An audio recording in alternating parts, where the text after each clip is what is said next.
आज की हमारी कहानी है अपनी अपनी किस्मत। चलिए कहानी शुरू करते हैं। घर में मेहमानों की आने की तैयारियां चल रही थी।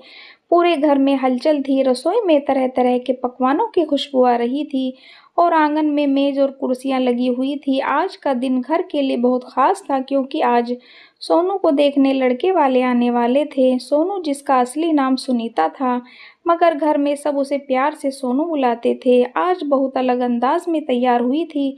उसने हल्के पिंक रंग की गोल्डन बॉर्डर वाली साड़ी पहनी थी, माथे पर छोटी सी गोल्डन बिंदी, हाथों में पिंक और गोल्डन चूड़ियों का सुंदर मेल, गले में छोटी सी चैन और पैंडल और कानों में छोटे छोटे झुमके। हल्का सा मेकअप किया था जो उसके चेहरे की सादगी को थोड़ा सा निखार रहा था।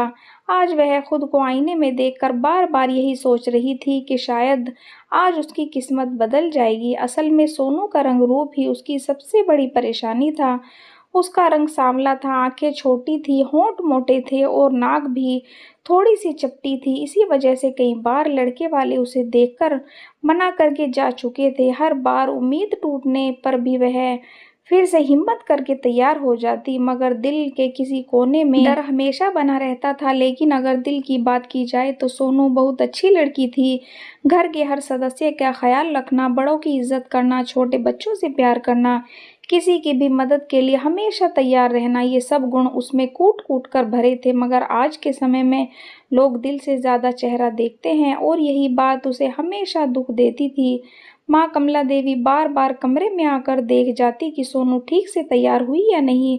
कभी उसकी साड़ी ठीक करती, कभी बाल संवार देती। दूसरी तरफ भाभी जया रसोई में व्यस्त थी। उन्होंने नाश्ते के लिए कई तरह की चीजें तैयार कर रखी थी। बाबा रमेश जी आंगन में टहलते हुए बार बार दरवाजे की तरफ देख रहे थे। भाई जीतू बाजार से तरह तरह की मिठाइयाँ लेकर आ चुका था। दादी मीरा देवी खाट पर बैठी मेहमानों का इंतजार कर रही थी। घर में सोनू की छोटी बहन अनीता भी थी, जिसे सब अन्नू बुलाते थे। अनीता दिखने में सोनू से थोड़ी बेहतर थी। उसका रंग भी सांवला था, मगर आंखें बड़ी थी, होंठ पतले थे और नाक लंबी थी। उसके चेहरे पर एक अलग ही आकर्षण था जो सोनू से थोड़ा ज्यादा उसे सुंदर दिखाता था। अन्नू ही आज सोनू को तैयार कर रही थी। उसने बड़े प्यार से सोनू की साड़ी ठीक की और मुस्कुराते हुए बोली, देखना दीदी, आज तो लड़का तुम्हें पसंद करके ही जाएगा। सोनू हल्का सा मुस्कुराई और बोली, हाँ, जैसे पहले करके गए थे।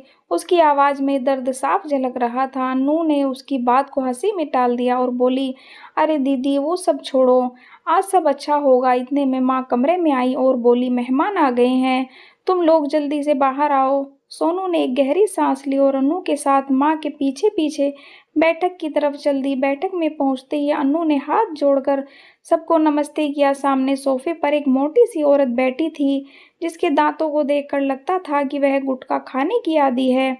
उसने अन्नू को देखकर कहा, आओ बेटा, मेरे पास यहाँ बैठो। अन्नू ने मुस्कुरा कर कहा, जी मैं दीदी को लेकर आती हूँ। फिर वह अंदर गई और सोनू को लेकर बैठक में आई। जैसे ही गीता जी की नज़र सोनू पर पड़ी, उन्होंने ऊपर से नीचे की तरफ उसे देखा और फिर बोली, अच्छा, यही है लड़की जिसे हम अपने अमित के लिए देखने आए हैं। पास बैठे रमेश जी ने तुरंत कहा, जी ये हमारी बेटी है सोनू, मतलब सुनीता। सोनू ने धीरे से आकर बैठ गई। अन्नू भी उसके पास बैठी थी। सामने अमित बैठा था। उसने सोनू को देखा जरूर, मगर उसके चेहरे से साफ लग रहा था उसे सोनू पसंद नहीं आई। उधर माँ और भाभी नाश्ता लेकर आ गई। मेज पर तरह तरह के पकवान सजा दिए गए, लड्डू, जलेबी, बर्फी, मावा बाटी, समोसे, आलू बड़े, कचौड़ी, इसके अलावा घर में बना हुआ हलवा, सिवई, नमकीन, सब कुछ रखा हुआ था। इतना नाश्ता देखकर बच्चों के चेहरे खिल गए और थोड़ी ही देर में सब खाने लगे। कुछ ही मिनटों में प्लेट लगभग खाली हो चुकी थी। नाश्ते के बाद गीता जी ने अपने परिवार का परिचय देना शुरू किया। उन्होंने बताया कि उनका बेटा अमित एक मोबाइल कंपनी में नौकरी करता है और उसकी तनख्वाह 55,000 रुपये महीना है। यह सुनकर रमेश जी के चेहरे पर खुशी आई। उन्हें लगा कि अगर ये रिश्ता हो गया तो सोनू की जिंदगी आराम से कट जाएगी।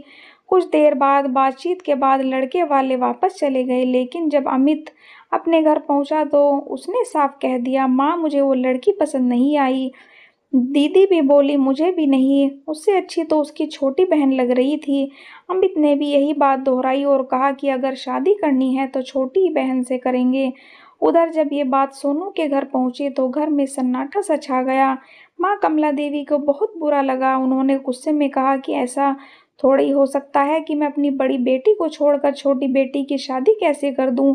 लेकिन तभी सोनू धीरे से कमरे में आई और बोली, माँ, अगर रिश्ता अच्छा है तो मना मत कीजिए। क्या हुआ, अगर मैं नहीं तो अनु ही सही, वो भी तो आपकी ही बेटी है और अब मेरी बहन है।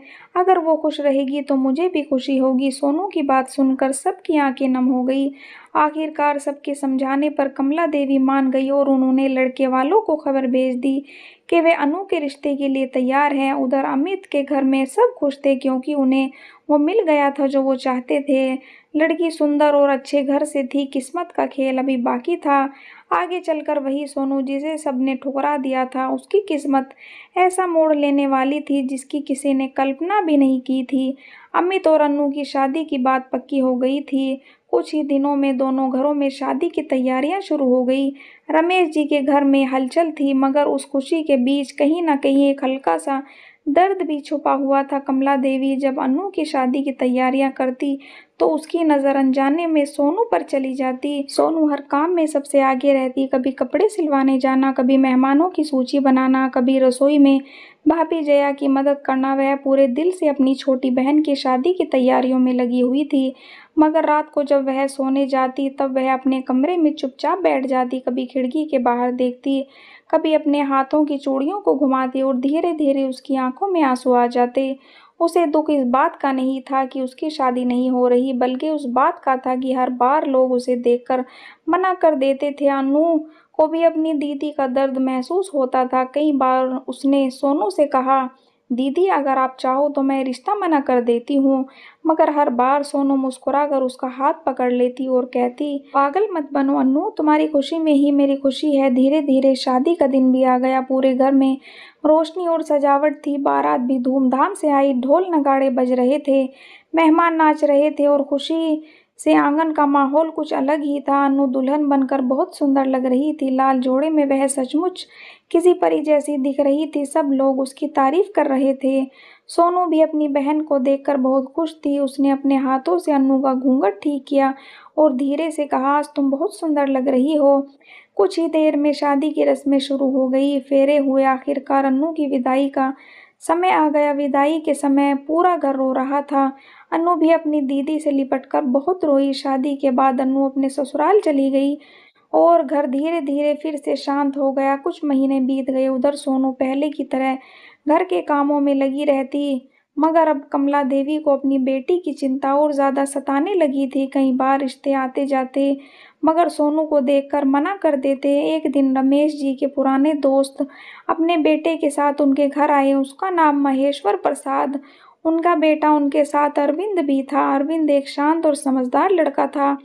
वह एक सरकारी नौकरी में इंजीनियर था। बातचीत के दौरान उनकी नज़र कई बार सोनू पर गई, जो चुपचाप सबको चाय दे रही थी। कुछ देर बाद सब लोग जाने लगे तो महेश्वर प्रसाद जी ने कहा, भाई साहब, अगर आपको बुरा ना लगे तो मैं एक बात कहना चाहता हूँ। रमेश जी ने कहा, कहो भाई साहब। उन्होंने मुस्कुराते हुए कहा, मुझे आपकी बेटी बहुत पसंद आई। अगर आपको मंजूर हो तो मैं अपने बेटे अरविंद का रिश्ता इसके साथ करना चाहता हूँ। ये सुनकर रमेश जी और कमला देवी दोनों एक पल के लिए चुप रह गए। उन्हें अपने कानों पर विश्वास नहीं हुआ। कमला देवी की आंखों में आंसू आ गए।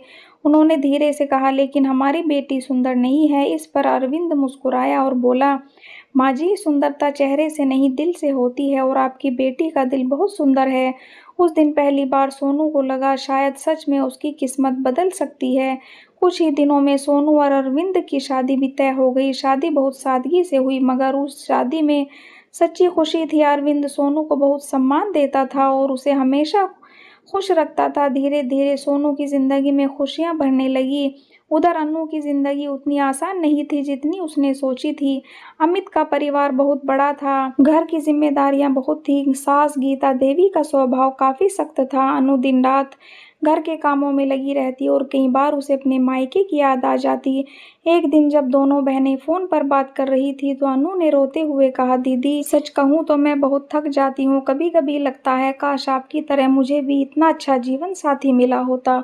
सोनू ने उसे प्यार से समझाया और कहा, हर घर में कुछ ना कुछ मुश्किलें आती हैं, बस धैर्य से काम लो, सब ठीक हो जाएगा। समय बीतता गया। एक दिन अन्नू मायके आई और जब उसने अपनी दीदी को इतना खुश देखा तो उसे सच में बहुत सुकून मिला। उसने सोनू को गले लगाकर कहा, दीदी सच में किस्मत सबकी अलग अलग होती है। सोनू मुस्कुराई और बोली, हाँ अन्नू, इसीलिए कहते हैं अपनी अपनी किस्मत। और दोस्तों, यही इस कहानी की सच्चाई है। कभी कभी जिंदगी में जो चीज़ें हमें उस समय बुरी लगती है वह आगे चलकर हमारी सबसे बड़ी खुशी बन जाती है। इसलिए कभी भी अपनी किस्मत से शिकायत नहीं करनी चाहिए, क्योंकि हर इंसान के हिस्से में खुशियाँ ऊपर वाला पहले से लिख कर भेजता है।